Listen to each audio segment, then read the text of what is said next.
This week was the only full moon of March and the final full moon of winter, and so many of you sent in some amazing pictures of it. You could even see the moon during the day. Now this is a picture I took at Norwich Cathedral. Here's what it looked like over near Swaffham, and this is what the full moon looked like all the way in Thailand. Now all of these photos were taken on mobile phones, so the moon just looks like a bright ball of light. But when a professional camera is used, the full moon looks a little something like this.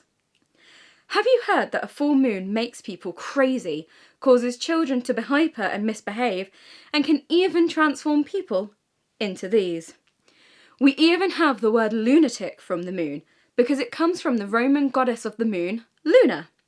Back in 18th century England, murderers could get a lighter sentence for crimes committed under a full moon on grounds of lunacy.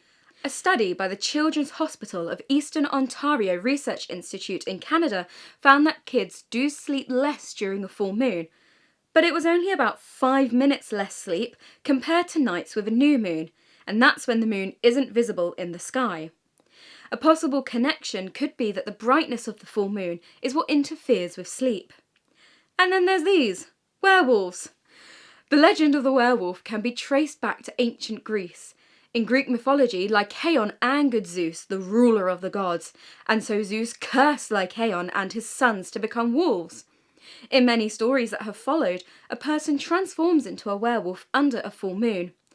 Throughout history, werewolves have been used to explain the unexplainable, but now they tend to be thought of as monsters in horror stories. Now, all of these are just superstition, as there's not enough scientific evidence to support them. However, there is something that the moon does control.